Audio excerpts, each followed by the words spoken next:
Hey everybody, Alonzo here with GulfCoastSmoke.com, and today we're going to show you rotisserie chicken on the Weber kettle. I love getting rotisserie chickens from grocery stores. I have zero complaints there, but I promise you could take it to the next level with some nice charcoal and barbecue flavor. In order to get this rotisserie set up today, we're using my Weber kettle with the Sloans here. We've seen people do this a lot of different ways. You can use multiple baskets in order to create two hot zones and then have the chicken right over the middle. But we've done this a few different times and we like the way the chicken turns out this way. The reason I like to do it like this is because it's going to be hot on one side and it's going to be constantly rotating, so it's never going to get too much harsh heat on it. Now I have a charcoal chimney here. I'm going to fill it up 3/4 of the way.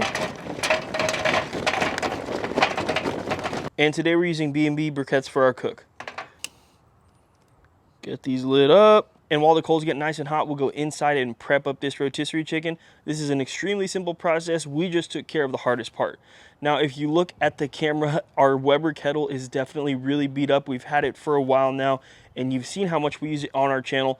I want to get a new kettle. Do you guys think we should go with another Weber kettle, or should we try out the S&S Grills kettle? I'll tell you what, the S&S Grills kettle does look so nice, and it looks like it has a lot of great features, but it's really hard to move away from the Weber. You guys help me decide in the comments below which one should we get next. For the preparation on this chicken, all we've done so far is take it out of the packaging. Now I have some butcher's twine here that I'm going to get on the back side of this chicken. And what we're going to do is we're going to make sure that everything is nice and tight so the chicken isn't flapping all over the place while we're trying to cook this. So I'm going to make 2 knots here. I'm going to make one right here in the middle. And after we've got it around the wings, I'm going to tie 1 knot right here around one leg. I'm going to double knot it. And after that, we're going to go around this other leg, making sure everything is nice and tight. It's okay if it overlaps a little bit. Then we'll come through the legs, then go under and tie it to itself. Now we'll just put the chicken on our rod here. Make sure it gets poked in there nice.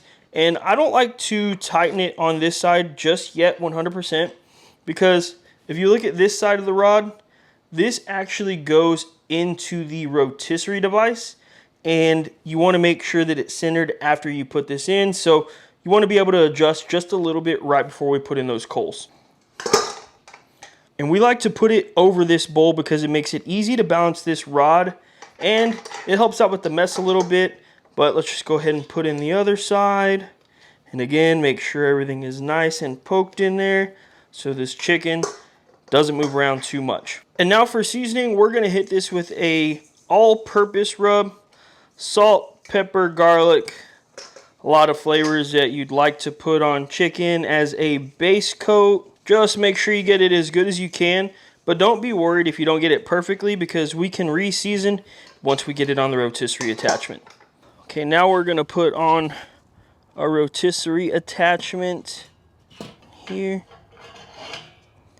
And like I was saying earlier, I like to double check this first, because once you put this in here, you see that we got pretty lucky. We were perfectly in the middle there, but that doesn't always happen. Let's just go ahead and tighten everything up. Now let's get the fire in. So I'll take this back out. We already know that it's perfectly centered. We'll get the coals into the slow and sear. Now we'll put this bad boy back on without burning ourselves. And the rest is simple as can be. All we do is we turn the rotisserie on, and we'll check this thing in about 30 minutes.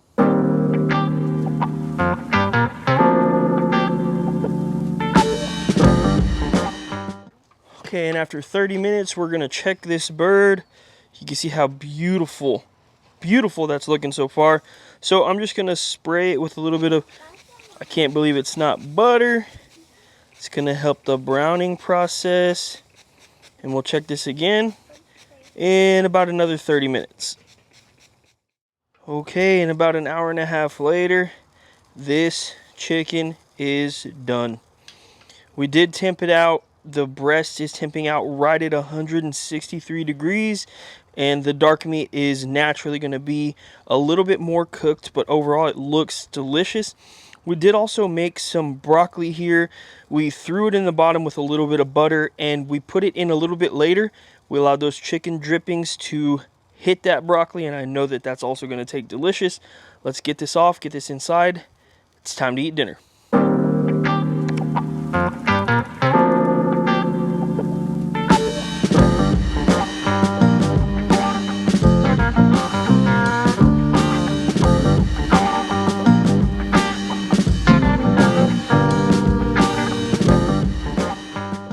And that's all there is to it for the cook on this rotisserie chicken. You guys saw the beautiful looking skin on this chicken, just turned out on point.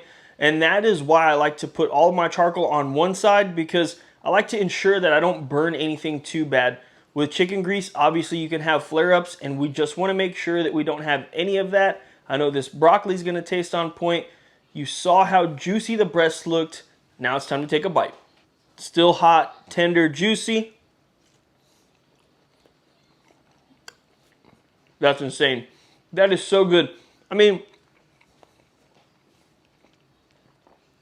like I said, one of the best dinners, and I don't know why, but one of the best dinners is just picking up a rotisserie chicken from your grocery store, bringing it home, cutting it up, and it just tastes on point. But with the nice charcoal element that we got in the crispy skin here, I don't really think this can be beat. If you guys are interested in the rotisserie attachment I used today, I'll put a link in the description. It was, I believe it was only about $100. And for what we've used it for, I think it's definitely worth the money. There are some that are a little more expensive, but the one I got, it's a great piece of equipment and we really, really enjoy it. Don't forget, earlier I asked you guys if I should get another Weber kettle, or maybe we should veer off and try an S&S Grills kettle. Like I said, I know they look beautiful, but man, I'm a huge Weber fan. And again, you guys obviously probably know this already, but this is not sponsored by either of those companies.